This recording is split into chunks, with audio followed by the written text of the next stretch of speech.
Donc d'abord, merci pour cette invitation. Alors je vais essayer je vais couper un petit peu ou de pas redire, puisque moi j'ai centré mon propos sur deux des ouvrages d'Elisabeth Bramy, Sauve-toi Élie et Je renaîtrai de vos cendres, parce que alors pour moi, Je renaîtrai de vos cendres, vraiment quand je l'ai lu et reçu, je l'ai reçu vraiment comme un livre sur la Shoah pour la jeunesse. Donc quand je vous ai entendu, quand je t'ai entendu dire que tu t'avais découvert ça, alors que comme quoi, pour moi c'était le sujet central. Alors pourquoi j'en parle? Parce que mon travail de recherche porte sur la façon dont on raconte depuis une bonne vingtaine d'années maintenant la Shoah aux enfants dans les livres pour les enfants. Hein, ça a donné lieu à tout un travail de ma part et à des publications.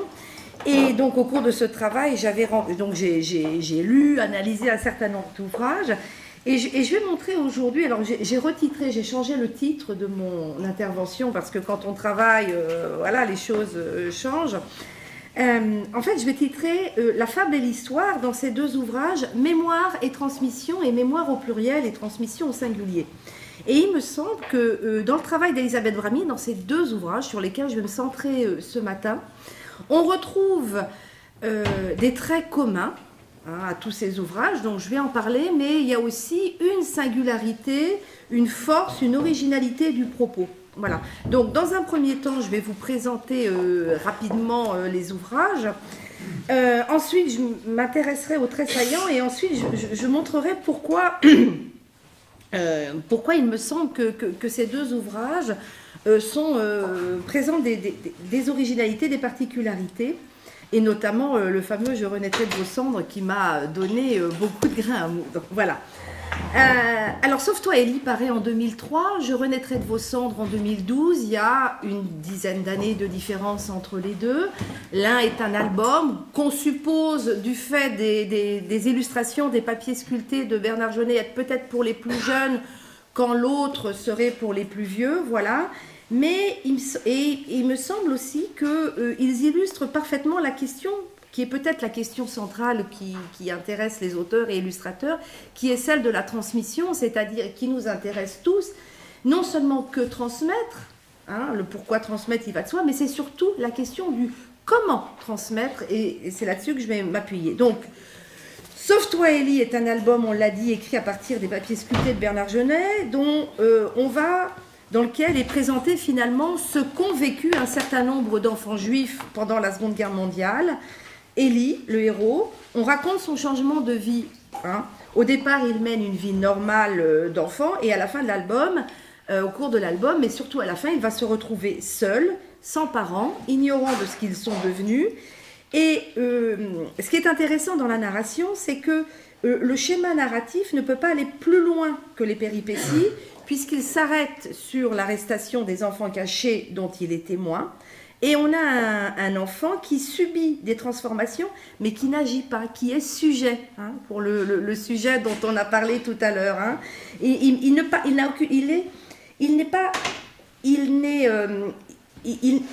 C'est un patient, il est affecté par le processus, mais il n'a aucune prise sur lui, il ne participe pas à l'histoire, il y est mêlé involontairement, il est témoin, il est victime, et la seule transformation que vit Élie, elle est énoncée à la toute fin de l'album, puisqu'il dit je comprends, je vais bientôt avoir 9 ans. Au début, il a 7 ans, c'est-à-dire qu'il a enfin commencé à accéder à la compréhension, alors que le texte de l'album manifeste tout le temps son impossibilité de faire sens, de comprendre. Hein. Il n'a pas les mots, il n'a pas les clés qui lui permettraient de formuler ce qui lui arrive. C'est une victime, et donc il ne peut pas être, au sens de Vladimir propre, il ne peut pas être conçu comme un héros, hein, puisqu'il est le jouet des hommes, des adultes, il ne participe pas à l'action. Hein. Alors, c'est un personnage qui n'a pas d'épaisseur, il prend la parole au présent, il raconte le factuel, et puis il comprend tellement rien que, par exemple, il dit, mais c'est qui Ralph et Yves dont parlent les adultes autour de lui, c'est-à-dire que la réalité est déformée par les mots qu'il pense comprendre. Alors de même, il ne comprend pas pourquoi sa mère lui coud une étoile sur son vêtement, et on a un personnage qui livre directement ses impressions au moment où il le vit. Hein. Alors il n'y a aucune date, évidemment, les événements décrits s'enchaînent mais n'ont qu'une durée, hein, c'est vraiment le point de vue de l'enfant. Pas de distinction entre l'événement décrit et sa durée. Les lieux ne sont pas caractérisés, hein, ce sont des lieux indéterminés, ce qui renforce la schématisation du personnage dénué de psychologie. On est finalement dans le conte, c'est pour ça aussi que j'ai parlé de fable, hein. On a, et puis un personnage de conte sans épaisseur dans des lieux indéterminés. En plus, les tableaux de papier sculpté de Bernard Genet, qui à l'époque m'avait donné aussi beaucoup de grains à moudre, alors le fait du traumatisme des jésuites, parce que moi j'avais fait analyser, alors je fais une parenthèse, excusez-moi, mais j'ai fait analyser, j'avais pris une loupe, parce qu'il y avait plein de choses décrites en latin, etc. Et donc j'étais allée voir un prêtre pour qu'il m'analyse tout, et il m'a dit, mais finalement ces papiers sculptés, ça provient de Bréviaire, mais il m'avait tout retrouvé, parce que je me disais, mais il doit y avoir un sens caché, bon bref, donc maintenant j'ai l'explication, bref. Et donc ces tableaux, les tableaux de papier sculpté de Bernard Genet n'inscrivent pas d'emblée l'histoire d'Élie dans la réalité. Hein, il y a une déréalisation, et ce qui permet de renforcer le sentiment de malaise, hein, de ce dernier. Alors on peut les lire à un premier niveau pour ce qu'ils montrent, mais on a vraiment un univers stylisé qui permet d'éloigner toute représentation dérangeante, qui permet donc de décrire une réalité difficile dont les aspects traumatisants sont gommés à première vue, hein. Et il me semble que la déréalisation permet d'une certaine façon d'interdire la catharsis, puisqu'il faut être dans la prudence. En revanche, je l'ai déjà dit, et je vais aller rapidement, la fonction poétique est particulièrement bien choisie, puisque si le texte apparaît dans un premier temps énigmatique et déconcertant, c'est vraiment la manifestation du quotidien de l'enfant caché qui ne comprend pas ce qui lui arrive, c'est la juxtaposition de ce quotidien qui lui est imposé, hein. Donc ici, il me semble que le travail de l'auteur relève tout à la fois de la mémoire, du témoignage, puisque le témoignage s'inscrit dans la singularité, l'enfant juif qui, mais en même temps, symbolise n'importe quel enfant caché, hein, un enfant seul, devenu orphelin par les faits, loin de ses repères, dont le passé est gommé et qui ne sait pas ce qui lui arrive. Et ça permet, ce travail symbolique, permet, me semble-t-il, de transmettre le message mémoriel. Alors ensuite, rapidement, Je renaîtrai de vos cendres. Alors là, ce qui explore des pistes d'écriture très différentes, hein. L'héroïne, elle a 17 ans, c'est Socha. Elle entre en terminale dans un nouveau lycée, puisque, alors, suite à la perte d'emploi de son père, ses parents ont dû quitter l'appartement parisien pour aller vivre dans le pavillon de banlieue qui appartient à sa grand-mère. Et alors, l'arrivée dans le pavillon de banlieue, c'est non seulement la perte de ses repères, de ses amis, de son quartier, de la vie parisienne, mais c'est aussi l'emménagement dans un lieu très particulier, puisque dans ce pavillon, le grand-oncle Yann s'est pendu. Hein, et la colère qu'elle porte en elle depuis sa naissance et son malaise vont augmenter, vont devenir absolument, vont prendre plein de place dans sa vie à partir de cet emménagement dans la maison dont elle dit est la maison du pendu. Elle parle comme ça, Socha, elle y va franchement. Hein. Alors, le récit emprunte la forme du journal intime qu'elle rédige. Alors, cette fois-ci, on a des dates, on a des durées, hein, à partir de son arrivée, alors les repères, on les a. Le journal s'étale sur toute l'année de terminale, du 12 octobre 2004 au 7 juillet 2005. Les dates sont données. Les poèmes de la diariste, puisqu'elle écrit des poèmes, je vais y revenir, sont présents dans chaque chapitre. Et le journal s'achève aussi en 2 temps, ça c'est très intéressant. D'abord au moment où elle obtient son bac, contre toute attente, et puis quelques années plus tard, sa mère, en faisant du rangement, tombe sur ce journal et va, elle, prendre la plume pour compléter, pour parler, dialoguer avec sa fille, puisqu'à la lecture de ce journal, elle découvre avec une certaine horreur, enfin une grande stupéfaction, que sa fille a traversé des moments de très grande détresse et que finalement, elle n'a pas du tout compris ce qui se passait ni de quoi il retournait.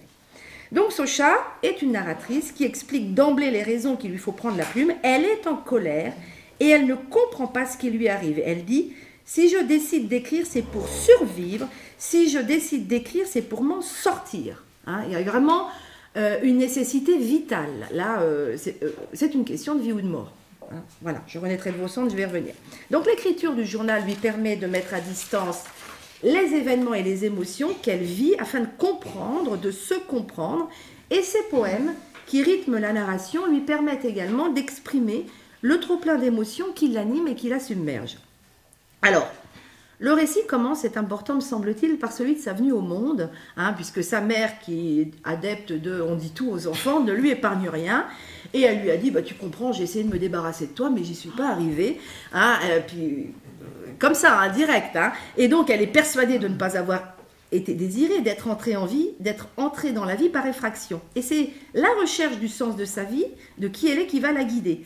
Alors, cette recherche, tu l'as dit tout à l'heure, elle est d'abord aiguillée par la toute première réflexion que lui fait le prof de philo le jour de la rentrée. Non, votre prénom, mais c'est de l'hébreu. Hein. Alors, puisque ça la laisse perplexe, parce qu'elle dit, mais moi, dans ma famille, on n'est rien. Hein, on est athée, on est voilà. Hein. Et cette recherche va faire en plus écho au programme de lycée, et ça va l'emmener très loin. Pourquoi ? Parce que Socha est en terminale en 2005, et 2005, c'est l'année où est commémoré le 60e anniversaire de la libération des camps, et effectivement, le professeur d'histoire va faire son job, il a l'intention, effectivement, d'emmener la classe à Auschwitz. Finalement, ça va se faire, mais ce sera la visite de la gare de triage de Bobigny, et la rencontre avec un témoin dans le cadre scolaire, mais pas n'importe quel témoin, et il est important, c'est Simone Veil. Alors, de malaise en crise de colère, l'année scolaire se met en route, comme ça, et Socha essaye de comprendre les raisons de ce mal-être, et elle pense elle finit par comprendre quand même que c'est lié à Yannick. Elle dit, hein, enfin voilà, son spectre encombrant qui vient frapper chez elle lorsqu'elle va mal. Et donc elle va décider de se pencher sur l'histoire familiale. Donc il va falloir mener un certain nombre d'enquêtes. Et elle va découvrir que sa famille est d'origine juive, que son grand-oncle s'appelait Jan. Enfin, Jan, c'était en fait Yankel Lieberman, juif polonais, déporté, survivant des camps. Qui s'est suicidé dans les années 70 et qui finalement est enterré dans le carré juif du cimetière. Alors évidemment, elle n'a pas pu le trouver du premier coup, puisqu'elle ne savait pas. Donc il y a vraiment tout un travail d'enquête. Et elle finit par comprendre que c'est pour la protéger des origines et du passé familial que tout ça, ça lui a été caché, même si son prénom yiddish, il en est la manifestation éclatante. Dans cette quête, elle est aidée à des degrés divers par certains de ses enseignants, par le travail mis en place par le professeur d'histoire géo. Et donc, une fois qu'elle va être allégée de ce poids et qu'elle est parvenue à la compréhension de qui elle est, puisqu'elle a retrouvé ses racines enfouies et cachées, elle les a déterrées, elle retrouve la paix et son journal s'arrête. Hein. Le récit donc se poursuit, je vous l'ai dit, avec la narration de la mère de Socha quelques années plus tard, alors qui écrit à sa fille pour lui dire, et sa fierté de mère, de voir que sa fille a eu le courage, la force, l'énergie nécessaire pour soulever, balayer toute cette chape de plomb, et puis qui s'en veut, qui présente ses excuses pour n'avoir pas compris la force du malaise vécu par cette jeune fille qui est devenue quand même étudiante en archéologie. Ça, à mon avis, c'est pas innocent. Donc, le récit, cette fois-ci, est écrit à la première personne. C'est l'héroïne qui est la narratrice. Et la fonction poétique, le travail de la langue, est à nouveau bien présent dans les poèmes qui ponctuent le journal. Alors, si Socha, comme Élie, ne comprend pas ce qui lui arrive, elle tente, mais elle n'a pas le même âge, de toutes ses forces, et elle s'y use, elle y joue sa vie, hein, vraiment, de comprendre et de mettre de l'ordre dans tous les événements qui l'agressent. Hein. La temporalité, je l'ai dit, est datée, et ce présent d'énonciation à nouveau utilisé rend compte des événements vécus au fil de la narration. Socha, cette fois-ci, est bel et bien actrice et héroïne de cette histoire à double titre, c'est elle qui agit pour elle. Alors, la différence de démarche entre ces deux ouvrages me semble qu'elle apparaît d'emblée dans le titre. Alors, Catherine en a parlé, l'impératif de l'album met en garde contre le danger qui pèse sur le héros, et le titre a une fonction de prévention, de mise en garde. Hein, alors que le titre du récit emprunte la forme de la revendication assumée, ce jeu-là qui est majuscule, et dont on remarque les jeux d'opposition entre le vous, entre la Renaissance et les cendres. Hein, il me semble qu'il y a tout un travail poétique. Et les deux ouvrages, me semble-t-il, mettent en avant de façon différente l'importance du récit rappelé par Paul Ricoeur, à savoir le récit comme mise en ordre des événements pour accéder à leur compréhension. Puisque, indépendamment de leur âge et de l'époque à laquelle ils vivent, tous deux sont confrontés à la question du sens, mais ça n'est pas raconté de la même façon. Socha décrit ses émotions et tente de les comprendre, de comprendre ce qui les anime, quand Élie, lui, ne livre aucune de ses émotions, mais qui sont données en creux au lecteur. Hein. Cette écriture clinique permet de faire affleurer ce flux d'émotions.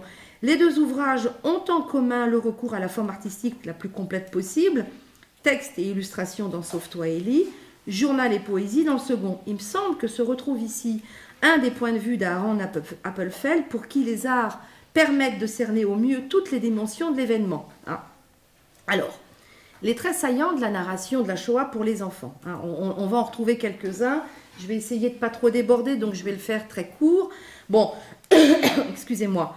Les deux héros ont l'âge des lecteurs potentiels auxquels ces ouvrages sont adressés et renvoient par miroir des éléments connus de ces lecteurs, la peur de l'abandon pour Ellie, le mal-être de l'adolescence pour Socha, qui permettent une facile identification.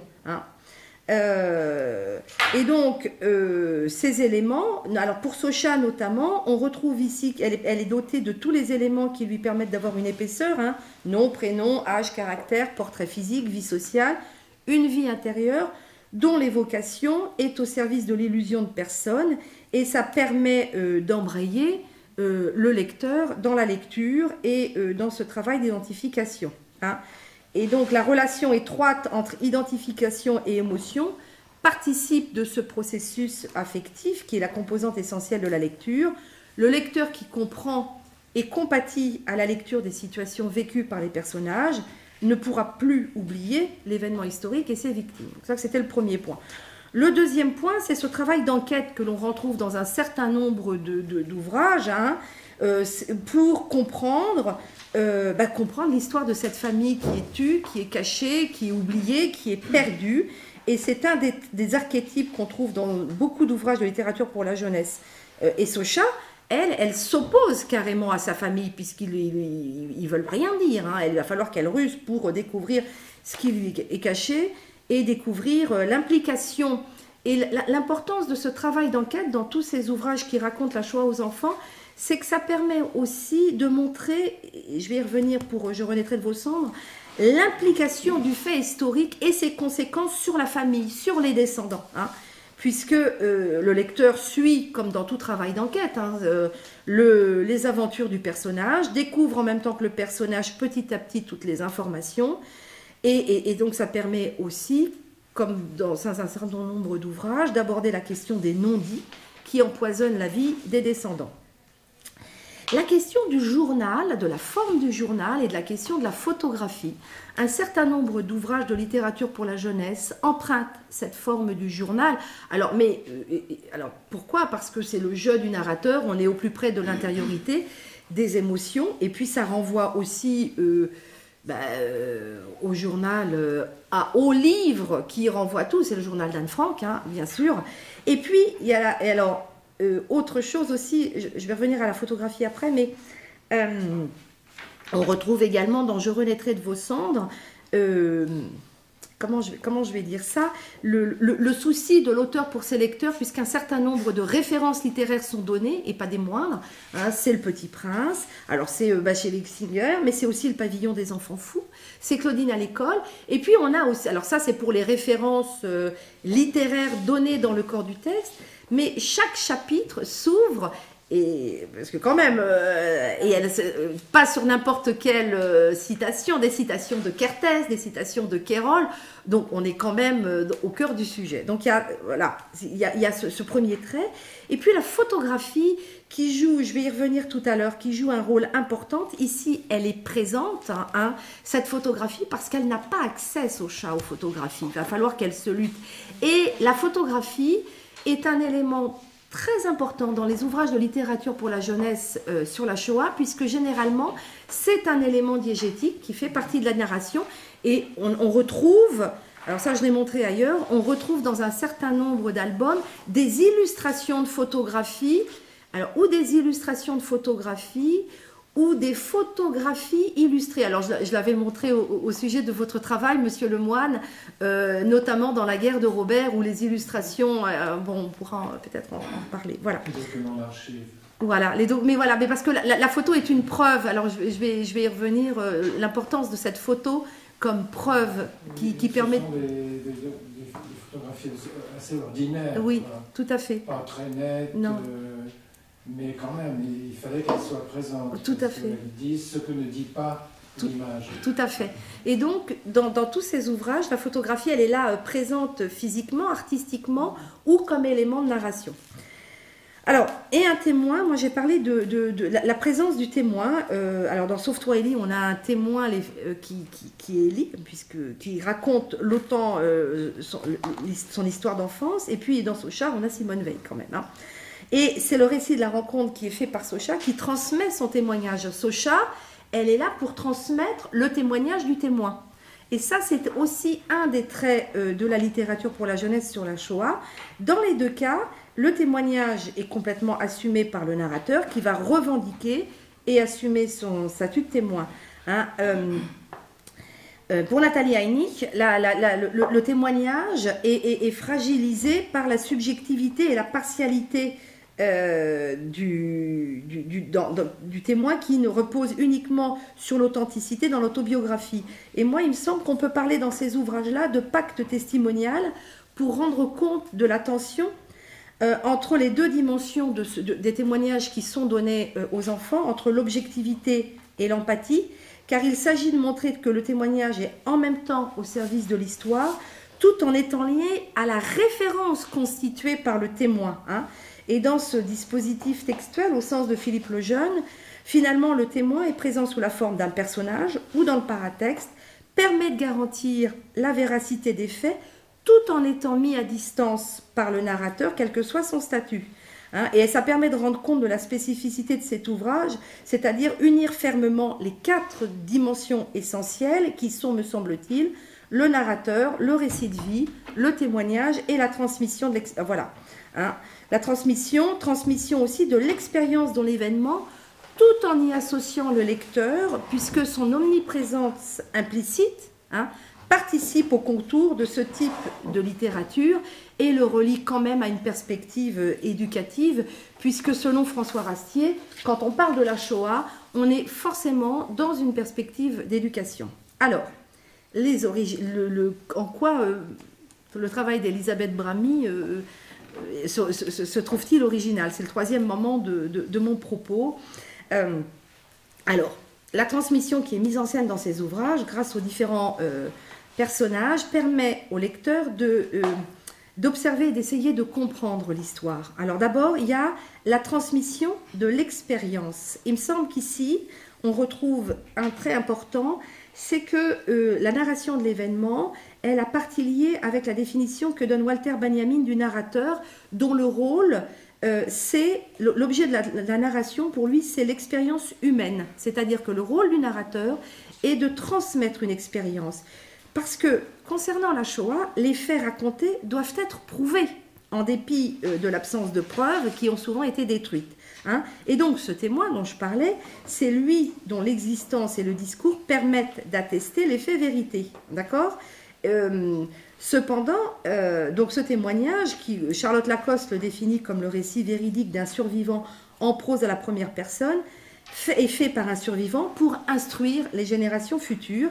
Il apparaît donc comme le moyen le plus évident pour faire connaître cet événement historique aux plus jeunes. Ricoeur, toujours lui, note quand même que le témoignage ne se manifeste jamais sans le doute qui lui est consubstantiel. Or, dans la mesure où il s'agit de raconter, de transmettre la Shoah aux enfants, il n'est pas envisageable que le doute puisse s'insinuer dans le discours ou s'incarner dans les personnages, même dans les témoins qui sont présentés aux enfants. Et c'est ici, me semble-t-il, que le travail de Benjamin sur le narrateur me semble pertinent, puisqu'il dit, pour lui, il dit que le narrateur, contrairement au témoin, ne prouve pas ce qu'il raconte. Il ajoute que le narrateur, lui, il débarrasse une histoire de toute explication.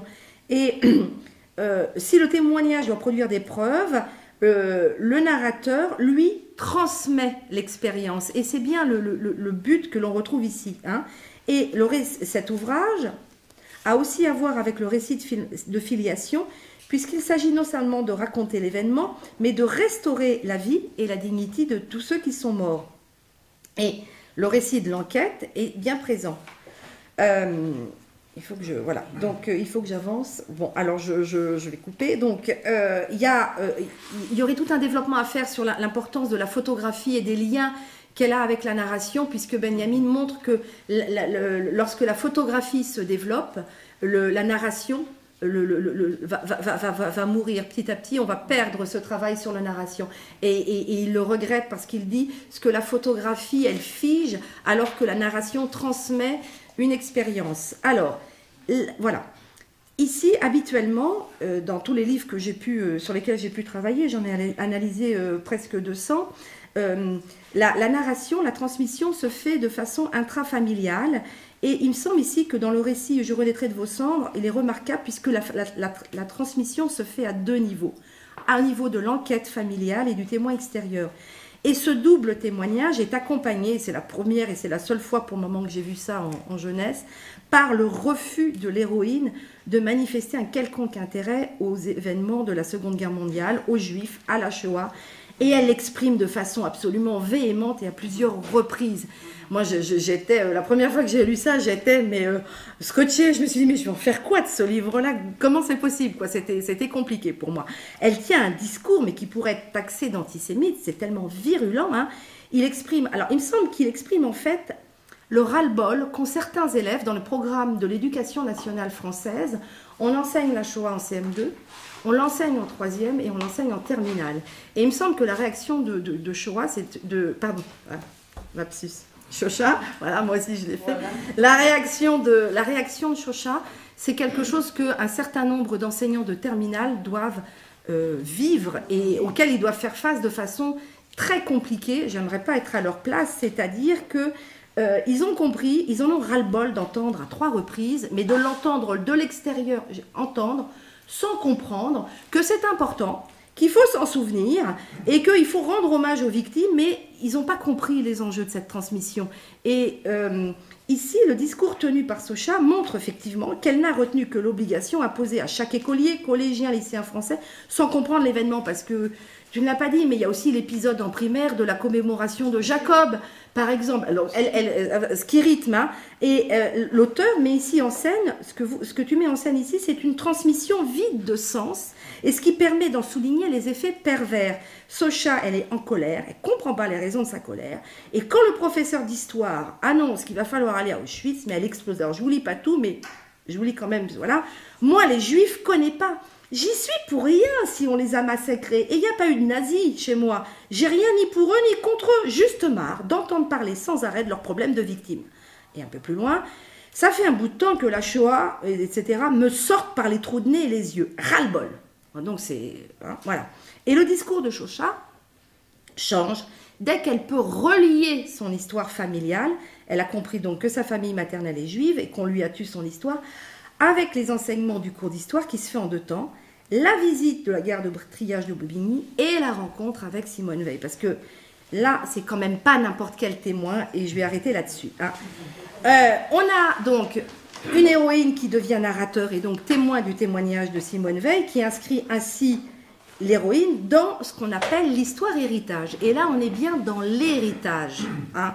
Et c'est là que la transmission se comprend. Elle est comprise quand on la reçoit comme un héritage. Un héritage, eh ben, vous avez vos yeux bleus ou le nez déformé de votre père, ben, vous n'avez pas le choix, mais il faut l'avoir. Ben, c'est ça, ça y est, elle a compris. Et il me semble qu'ici se trouve réuni dans cet ouvrage le personnage acteur de l'histoire, Simone Veil, et le personnage récepteur de l'histoire du récit. Et Sylvie Servoise, qui a travaillé là-dessus, elle montre que ça permet de mettre en scène le processus de transmission, hein, qui est un des enjeux majeurs du rapport de notre société à l'histoire. Hein. Socha, elle écoute, elle apprend, elle hérite de ce témoignage, au même titre que n'importe quel objet trait de caractère du patrimoine, et elle va les transmettre à son tour. Et l'histoire ici est présentée comme un objet vivant, dont les conséquences sont lisibles dans le présent de chacun. Hein. Et elle manifeste rapidement une proximité avec le témoin, et c'est une inscription dans l'histoire qui sont aussi données à voir et à expérimenter pour le lecteur. D'accord ? Et donc, alors, je termine avec le choix. Simone Veil, quand même. Hein, voilà, là, on ne peut pas faire une impasse. Une personnalité de premier plan qui a joué un rôle public, qui conserve une place extrêmement importante dans la mémoire collective des Français. Alors, Socha, au départ, Simone Veil ne connaît pas. Hein. C'est qui cette vieille? Direct. Hein. Et c'est sa mère, la mère de Socha, qui va lui rappeler quand même le rôle politique, puisque c'est la mère qui apprend, elle lui dit, mais son rôle, Et la gamine, elle répond, moi la politique, mais d'après ma mère, cette Simone quelque chose a fait des trucs vachement importants pour les femmes. Elle a permis l'avortement ou la contraception, je ne sais plus. Voilà. Hein? Et puis, après la visite, elle visite Bobigny et elle dit, ça a été une sacrée épreuve de visiter ces bâtiments de la mort scientifiquement et administrativement programmés. Et à la suite de Simone Veil, elle dit, pour moi, grâce à vous, rien ne sera plus comme avant. Voilà ce que j'aurais aimé lui dire à Simone Veil. Et aussi la remercier d'être vivante et d'avoir accepté de venir dans la classe. Et le chapitre s'achève sur la citation de Simone Veil. L'histoire est constituée d'une longue chaîne de responsabilités individuelles et collectives, et chacun de nous en est un maillon précieux qui fait que l'histoire chavire ou avance. Et le commentaire de l'héroïne, moi aussi, madame, je me sens un maillon à présent, grâce à Yankel, grâce à vous, un maillon de la chaîne de ma famille, un maillon de l'histoire. Je suis pour toujours responsable et complètement chavirée. Et là, il me semble que le témoin choisi, ça permet aussi de redonner vie à tous ces descendants de survivants qui ne se sont pas contentés d'être de survivants et de former des familles et de refermer des familles, mais qui sont aussi devenus des citoyens comme n'importe quel autre, qui ont joué leur jeu, assumé leur jeu, revendiqué leur position de citoyen dans la société et qui ont pris leurs responsabilités. Et c'est la seule fois où je l'ai vu et je trouve ça particulièrement magnifique et particulièrement fort. Hein. Et les deux mémoires qui s'enchevêtrent ici, je vais terminer là-dessus, ce sera ma conclusion, la mémoire familiale, sociale privée et la mémoire historique, politique qui est publique. Voilà. Et donc, ici, ça permet de montrer qu'on ne peut pas différencier la mémoire familiale et la mémoire publique, que les deux s'enchevêtrent et sont liés, que c'est en articulant, c'est ce que montre cet ouvrage, me semble-t-il, en articulant les deux, que l'enseignement de l'histoire et le témoignage permettent de mettre cette transmission en cohérence, et donc aux jeunes de s'y retrouver sans être enfermés, sans voir peser sur lui le poids de cet héritage dont ne sait-on quoi faire, que la première mémoire, c'est-à-dire affective familiale, risque toujours de rester doublement prisonnière du ressassement des affects et des émotions et éventuellement des discours idéologiques, elle le dit, hein, Socha, marre des victimes, si on n'en sort pas. Hein, et que donc la littérature ici ne se contente pas de restituer le vécu, l'émotion, mais elle articule dans un récit, une intrigue, les plans des histoires individuelles familiales, de l'histoire politique de la vie sociale, ce qui permet, par l'identification du lecteur, de vivre l'expérience, de s'identifier, mais de ne surtout pas se laisser absorber. Voilà.